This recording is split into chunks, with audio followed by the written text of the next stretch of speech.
Oke, selamat pagi buat anak-anak kami semuanya yang berada di luar sana, yang berada di rumah, yang saat ini sedang mengikuti pembelajaran daripada saya.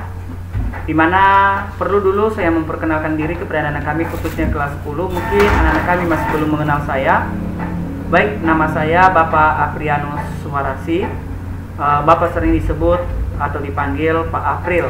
Nah, di sini di kelas 10 ini saya akan mengajar tentang materi mata pelajaran dasar-dasar daripada desain grafis. Baik, anak-anak kami yang kami banggakan, saya berharap kegiatan pembelajaran ini tidak mengurangi semangat anak-anak kami di rumah, ya. Nanti jika ada anak-anak kami yang kurang memahami dari materi yang saya sampaikan ini, saya harapkan anak-anak kami bisa meninggalkan komen pada channel YouTube yang sudah saya bagikan kepada anak-anak kami dengan catatan tolong jangan di-share, cukup di-like dan di-subscribe. Kemudian anak-anak kami diharapkan bisa memberikan dampak positif bagi kita semua sehingga proses pembelajaran ini dapat berjalan dengan baik. Baik, sekarang judul besarnya itu adalah dasar-dasar desain grafis.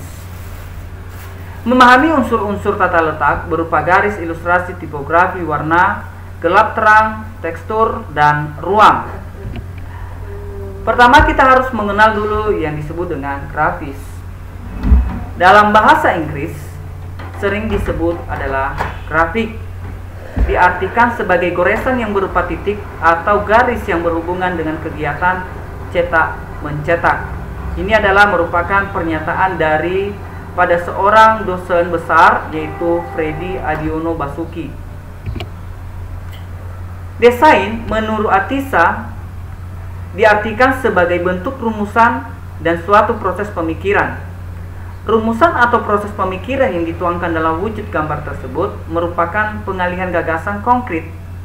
Isi pemikiran untuk mengalihkan gagasan dalam wujud gambar. Dalam proses mendesain ini, seorang desain dapat mempergunakan peralatan manual seperti kuas ataupun teknologi komputer. Ini adalah tergantung daripada si penggunanya. Dia mau menggunakan teknologi atau dia menggunakan manual, tergantung daripada hobi seseorang. Sehingga disimpulkan desain grafis adalah seni dalam berkomunikasi menggunakan tulisan, ruang, dan gambar. Bidang ini merupakan bagian dari komunikasi visual. Ilmu desain grafis mencakup seni, visual, tipografi, tata letak, dan desain interaksi. Jadi, desain grafis ini adalah merupakan seni di dalam berkomunikasi. Sehingga ke depan, apapun yang anak-anak kami memberikan, apakah seni lukis itu, maka dia harus memiliki makna dan arti. Sehingga orang yang melihat dari sebuah karya kita itu dapat mengerti apa yang mau kita sampaikan kepada khayalat atau kepada umum. Desain grafis komputer adalah upaya untuk mengalihkan gagasan kepada orang lain dalam wujud gambar yang dibuat menggunakan bantuan teknologi.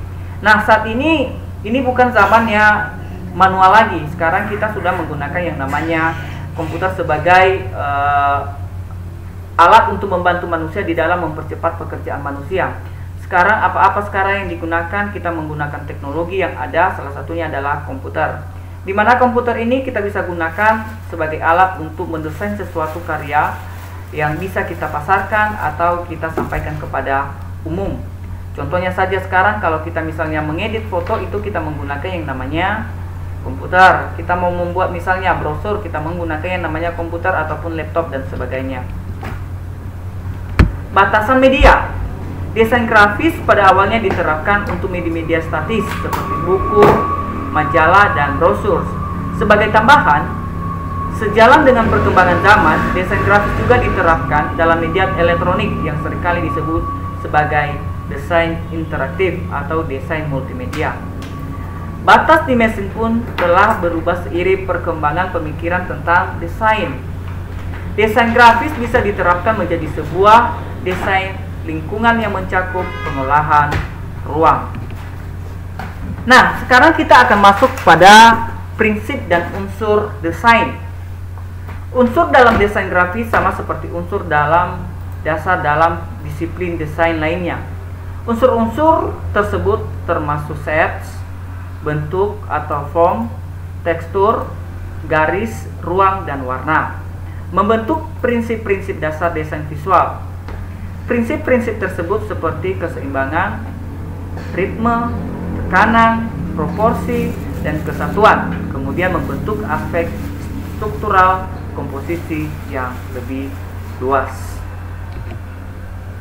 Unsur-unsur daripada desain grafis ibarat memasak. Menu yang spesial, ada komposisi bahan-bahan serta cara meramu yang khusus dalam menghasilkan hidangan yang lezat, sehingga apa yang dihidangkan itu terasa nikmat dan enak, sehingga yang memakannya pun merasa kepengen lagi untuk menikmati makanan tersebut.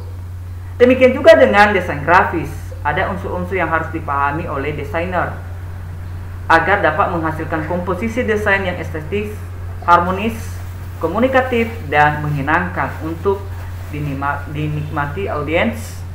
Artinya, setiap orang yang melihat hasil karya itu dapat menikmati apa yang kita paparkan atau kita perlihatkan.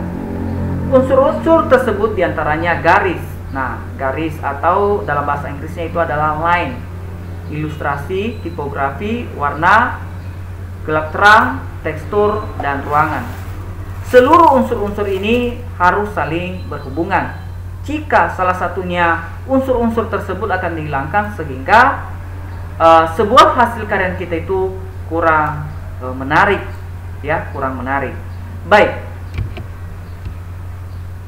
Daripada unsur-unsur desain grafis itu, kita hanya mempelajari beberapa saja dulu di dalam pertemuan ini. Salah satunya adalah garis. Nah, perlu anak-anak kami ketahui apa itu yang disebut dengan garis. Garis adalah tanda untuk menghubungkan dua titik. Berbagai jenis garis muncul di mana-mana. Lihatlah di sekitar Anda, dan Anda akan melihat baris yang lurus, lengkung, berbelok-belok, tipis, tebal, dan titik. Itulah garis. Karena dimanapun kita berada, kita duduk pun ada yang disebut dengan garis. Garis dapat digunakan, salah satunya adalah mengatur informasi, penekanan kata, menghubungkan informasi, dan online foto. Kemudian membuat kotak, membuat bagan atau grafik, membuat pola atau ritme dengan membuat banyak baris, membuat penekanan langsung ke mata pembaca atau membuat garis diagonal, mensugesis emosi. Kemudian apalagi yang termasuk tadi unsur-unsur desain grafis itu adalah ilustrasi. Ilustrasi merupakan unsur grafis yang sangat vital dan dapat disajikan mulai dari goresan atau titik sederhana sampai dengan kompleks. Ilustrasi berfungsi untuk menarik perhatian, ya, merangsang minat pembaca terhadap keseluruhan pesan. Nah, perlu kita garis bawahi bahwa di dalam ilustrasi ini atau di dalam memberikan ilustrasi pada sebuah desain tidak perlu terlalu banyak atau terlalu rame. Contoh, misalnya kita di dalam memberikan membuat brosur. Nah, ilustrasi-ilustrasi yang kita beri jangan terlalu rame. Misalnya foto-fotonya kita memberikan yang sederhana aja, ya, atau mewakili saja sehingga pembaca tidak bosan untuk melihatnya. Kemudian apa fungsi lagi ilustrasi ini adalah memberikan eksplanasi atas pernyataan, dan kemudian menonjolkan keistimewaan daripada suatu produk. Contohnya, kemarin itu kita membuat brosur tentang SMK BNKP. Nah, kita di situ menonjolkan apa keistimewaan kita. Contohnya kita menampilkan tentang apa yang telah diraih selama ini. Kemudian memenangkan persaingan, dan yang terakhir adalah menciptakan suasana khas. Baik, untuk anak-anak kami, demikian untuk materi pada pertemuan kali ini. Untuk materi selanjutnya tentang unsur-unsur desain grafis, kita akan membahas pada materi selanjutnya. Jadi jika anak-anak kami kurang memahami dari apa yang telah saya sampaikan, anak-anak kami boleh memberikan komen pada pertama Messenger Group, WhatsApp, kemudian pada YouTube yang sudah saya sediakan.